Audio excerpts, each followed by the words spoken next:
भक्तों की कहानियों में भगवान के भक्तों का हार्दिक स्वागत है। मित्रों, आज हम पुराणों के अनुसार जानेंगे कि कलयुग का अंत कब और कैसे होगा। जैसे कि हम सभी जानते हैं, आज जो युग चल रहा है उसका नाम है कलयुग। सनातन धर्म ग्रंथों के अनुसार 4 युग होते हैं: सतयुग, त्रेता युग, द्वापर युग और कलयुग। हर युग का समय निर्धारित किया हुआ होता है। जब युग का समय किया पूर्ण हो जाता है, तब युग परिवर्तन होता है। युग परिवर्तन के अनुसार सब कुछ बदल जाता है। युग की आयु, इंसानों की आयु, उनके विकास एवं सभी जीव जंतु के अनुसार भी बदल जाते हैं। तो आज हम बात करेंगे जो युग अभी चल रहा है, कलयुग के बारे में। तो चलिए जानते हैं, ये कलयुग कब खत्म होगा। कलयुग चारों युगों में सबसे घातक है। कलयुग की उम्र 4,32,000 वर्ष है। इसको 4 चरणों में बांटा गया है। अभी चल रहा है प्रथम चरण। कलयुग का प्रथम चरण 1,08,000 वर्ष का है। अभी कलयुग का अंत आने में बहुत समय बाकी है। कलयुग का अंत एवं अंतिम चरण कैसा होगा, इसका उल्लेख पुराणों में मिलता है। तो चलिए जानते हैं। इंसानों की उम्र है 100 वर्ष। जैसे जैसे कलयुग आगे बढ़ता जाएगा, वैसे वैसे इंसानों की उम्र घटती जाएगी। कलयुग के द्वितीय चरण में इंसानों की उम्र सिर्फ 50 साल ही रहेगी। तृतीय चरण में 25 साल और चतुर्थ चरण में सिर्फ 12.5 साल ही रहेगी। क्या है कलयुग? जहाँ नियम कानून नहीं है, उसी को कलयुग कहते हैं। जहाँ सारे रिश्ते खत्म हों, उसी को कलयुग कहते हैं। आज के समय में इंसान जानवर जैसा बन गया है। थोड़ी सी संपत्ति के लिए लोग एक दूसरे की जान तक लेने के कतराते नहीं हैं। एक एक इंच जमीन के लिए भाई भाई आपस में लड़ाई करते हैं। मुझे ज़्यादा बताने की ज़रूरत नहीं है। आए दिन आप न्यूज़ में सुनते ही हैं कि किस तरह मामा ने भांजी के साथ पवित्र रिश्ते को कलंकित किया। एक भाई ने चंद पैसों के लिए अपनी बहन का बहन को बेच दिया। बेटे ने संपत्ति के लिए अपने बाप को मारा। पति पत्नी में लड़ाई।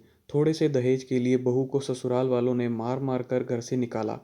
ये सब क्या है? इसी को तो कलयुग कहते हैं। अभी तो सिर्फ कलयुग का प्रथम चरण चल रहा है।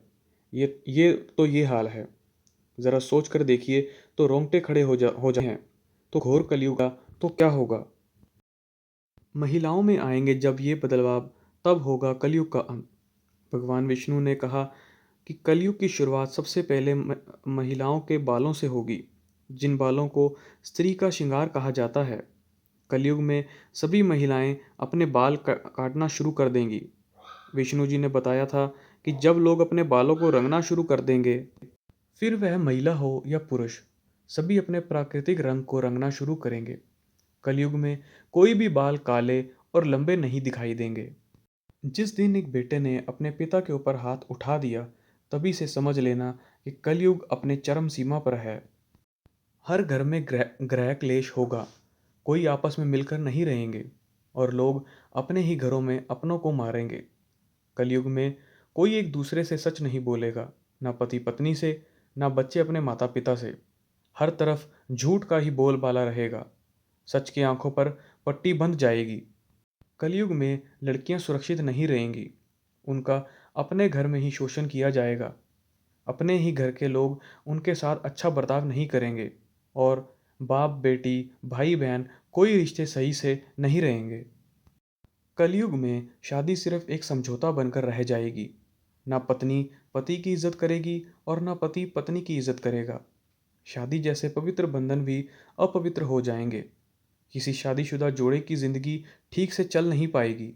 जिस तरह सतयुग में लोगों की उम्र लंबी होने के बाद मृत्यु हो जाती थी, पर अब ऐसा घोर कलयुग में बहुत ही कम देखने को मिलेगा। कलयुग में किसी की मृत्यु होगी तब उसकी उम्र 20 से 30 साल के अंदर होगी और उसकी मृत्यु बहुत पीड़ादायक होगी। कलयुग में बेईमानी का बोलबाला होगा। लोग एक दूसरे को ठगकर पैसा कमाएंगे। पैसों के लिए इंसान इंसान का बेदर्दी के साथ खून करेगा। दूसरों का हक छीनने पर घोर कलयुग आ जाएगा। कलयुग में ना कोई कानून होगा, ना व्यवस्था। कोई किसी से डरेगा नहीं।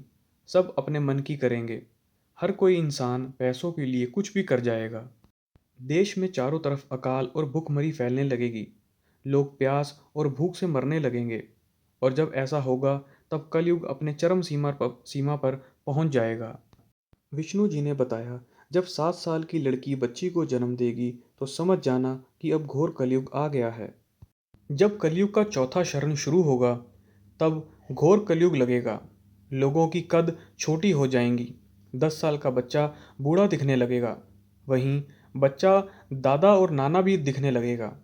अभी तो हम अपनों को जानते हैं, रिश्तों को समझते हैं। ये मेरे पापा हैं, ये मेरी माँ हैं, ये मेरे भैया हैं, ये मेरी बहन है। जब घोर कलयुग आएगा तो इन रिश्तों का कोई कदर नहीं होगी, कोई संबंध सुरक्षित नहीं रहेगा। घोर कलयुग में तो यह भी पता नहीं चलेगा कि बच्चे का बाप कौन है। धरती पर अकाल पड़ जाएगा। लोग भूखमरी के कारण मर जाएंगे। कहीं भी पूजा पाठ नहीं होगा। शिक्षा पूरी तरह से समाप्त हो जाएगी। जब चारों तरफ अधर्म का साम्राज्य बढ़ जाएगा और लोग भूख से तड़प तड़प के मरने लग जाएंगे, तब पुराणों के अनुसार भगवान विष्णु के 10वें अवतार भगवान कल्कि का जन्म होगा। तो भगवान विष्णु के अवतार भगवान कल्कि समस्त संसार को मात्र 3 दिनों में पापियों से सर्वनाश करके पुनर्धर्म का की स्थापना करेंगे। जब कलयुग में सभी पापियों का सर्वनाश हो जाएगा, उसके बाद नया युग सतयुग के निर्माण के लिए और कलयुग के प्रभाव को खत्म करने के लिए लगातार इस पृथ्वी पर 12 वर्षों तक मोरी एवं मूसलाधार वर्षा होगी, जिससे समस्त पृथ्वी जलमग्न हो जाएगी। तब फिर एक साथ 12 सूर्य उदय होंगे और जलमग्न हुई पृथ्वी का जल सोख लेंगे। तब फिर इस पृथ्वी पर नई भूमि और नए युग का निर्माण होगा, जो सतयुग के नाम से जाना जाएगा। तब फिर से इस संसार में जीवन यापन संभव होगा। भगवान ने कलयुग को क्यों बनाया? जब कलयुग इतना बुरा है, कोई पुण्य कर्म नहीं है, चारों तरफ लूट मार धोखा देना, विश्वास नाम की कोई चीज़ नहीं है, फिर भगवान ने इस कलयुग को क्यों बनाया? वह तो ज्ञानी हैं, वह तो परम शक्तिशाली हैं, तो फिर उन्होंने ऐसा क्यों किया? सतयुग, त्रेता, द्वापर में बहुत ज़्यादा मेहनत करनी पड़ती है, तपस्या करनी पड़ती है।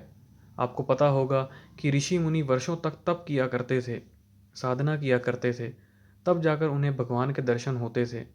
लेकिन कलयुग में ऐसा बिल्कुल भी नहीं होता। आज की वीडियो में बस इतना ही।